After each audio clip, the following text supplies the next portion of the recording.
It was an effort not to roll my eyes. How did she know what kids wore? When was the last time she hung out at the local high school? I'd be willing to bet it was back when Grease was still the word. I looked longingly at the front door, wondering if I could just make a run for it. Grandma was old, had arthritis. She probably couldn't catch me if I dashed outside and caught the bus, as it was just picking up the neighbor kids down the street. Then, as if by a miracle, I heard the beep outside. Phew. "The bus!" I cried. "Gotta go!" Grandma leaped in front of the door, effectively blocking my escape. For a lady approaching 70, she sure could move quickly. "Not so fast," she said. "I'll drive you." And then she folded her arms across her chest. "After you change." But, no buts. Now hop to it. My shoulders slumped. I wasn't going to win this, was I? I trudged over to the stairs, my feet feeling like they were made of lead. Out the window, I caught the bright yellow vision of freedom pulling away from the curb. "You know," I remarked as I climbed, stair by stair, "I don't have anything in my closet that you could possibly approve of. Seriously, most everything I own is black." But Grandma had already thought of this. "Don't worry, sweetie," she replied immediately. "You can borrow some of my clothing." I stopped walking. Oh, no, no, no, no! Sure enough, 15 minutes later, I'd slumped into a pair of bulky, pale blue mom jeans that came up past my belly button with a totally non-fitted, oversized sweatshirt with, brace yourself here, frolicking unicorns embroidered on the front. It couldn't get worse. It just couldn't. I looked in the mirror, tears welling up in my eyes. "Please, Grandma, I can't wear this to school. Seriously." "And why not?" she demanded, coming up behind me and straightening my sweatshirt. "I think you look adorable." "Of course you do." "Yeah, but they're—" I was just about to say old lady clothes, but then I remembered Mom's warning not to offend. "No one my age would be caught dead in this kind of outfit," I amended. "If I show up like this, everyone's going to laugh at me." "If they laugh at you, then they're not your friends," Grandma huffed. "Real friends don't judge people by what they wear, but what they look like on the inside."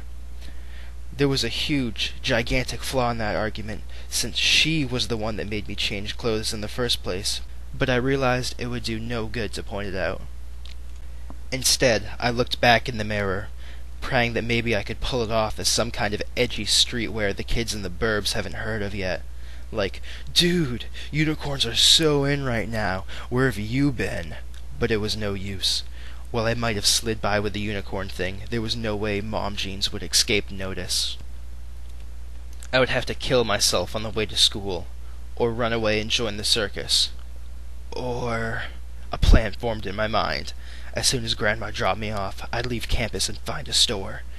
There had to be some stores around here somewhere, buy a decent outfit, and head to class. I might have to miss first period, but it would be well worth it. "Okay, let's go," Grandma said, jingling her keys. Feeling better at having a plan, I joined her in her ancient Toyota and let her drive me to school. 10 minutes later, she pulled into the parking lot. I looked up at the brick building on the hill. What could it be like? Would my teachers be cool? Would I find new friends? I looked down at my hands and realized they were shaking. I wished for the 1000th time that I was wearing my normal clothing. I would have felt a hell of a lot more confident dressed as me. I exited the car, thanking Grandma for the ride. To my dismay, she pulled the key out of the ignition and joined me on the curb. I said, looking at her smiling face with concern. "What are you doing?" "I thought I'd just walk you to the office," she replied, obviously pleased with herself. Oh, God. Oh, God.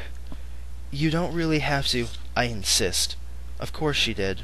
She also insisted on grabbing me by the hand when we crossed the street, and her iron grip didn't loosen as we approached the school. The sinking feeling in my stomach was getting worse. I could feel the stairs as soon as we reached the school entrance and heard the snickers. Not surprising, I guess. How often did you see a grandma dragging a unicorn-clad girl through the front doors of your local high school? They probably all thought I was special needs. Retarded. "We'll go to the principal's office and get you your schedule," Grandma explained, as if I were a 5-year-old on the first day of kindergarten. I hung my head and prayed for some kind of divine intervention. Maybe I was only dreaming. I'd wake up any second now, cozy in my bed, realizing this was all just one big, long, horrible nightmare. But no such luck. I was really here, and the nightmare was my reality. We stepped through the double doors into a sea of lip gloss Barbies and Tom Brady wannabes.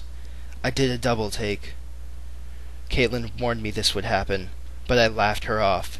Surely every high school had to have some diversity, right? Evidently wrong. It was as if I wandered into a living, breathing American Eagle commercial. Shudder. I looked around, desperately trying to pinpoint at least one person who would prefer Hot Topic over H&M, but it came up empty. Where were the mop-headed emo boys? And the Edward Cullen worshipping goth girls? Where were the skater kids? The punk rockers? I felt a lump rise to my throat. This was not good. Anger burned in my gut. Stupid Mom for leaving Dad. Maybe if Mom wasn't in such of a hurry to skip town, they could have gone counseling or something. Worked it out. Then I would be back in Boston right now, in my old school, laughing with my old friends, without a care in the world, instead of rotting away in my current hell. The sea of kids parted, suddenly, almost diving out of the way. I looked down at the newly formed path, raising my eyebrows. 4 kids, 2 boys and 2 girls, sauntered down the hallway in the way you usually only see in teen movies. Heads high, shoulders back, self-satisfied smirks written across their perfect faces. They might as well have been wearing t-shirts with the word popular scrawled across the front. Who are they? I wondered aloud, forgetting Grandma for a moment. You must be new, a Buddy Holly / Elvis Costello look-alike to my right chuckled, the only kid I'd seen so far that even remotely stood out from the rest of the clones. That's Hannah Dustin High's royal court. Billy, Chad, Lucy, and Chelsea, in that order. They pretty much rule this school. That much was obvious, given the odd stares of the rest of the kids. I studied the 4 of them closer. Lucy wore a cheerleading outfit. No shock there.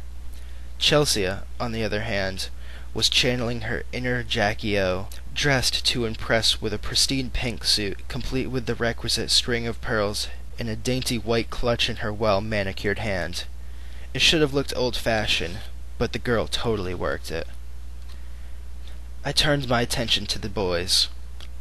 Billy was tanned, tall, and muscular, good-looking. Your typical jock meathead, really, wearing a Patriots jersey and camouflage pants. And Chad.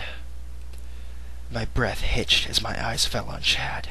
He was tall, too, but lean, like a cat, almost, carrying himself with the slinky grace of a model or a movie star. He had curly blonde hair and piercing blue eyes, framed with long, sooty lashes, a chiseled face with perfectly sculpted cheekbones and a full mouth that looked perfectly kissable.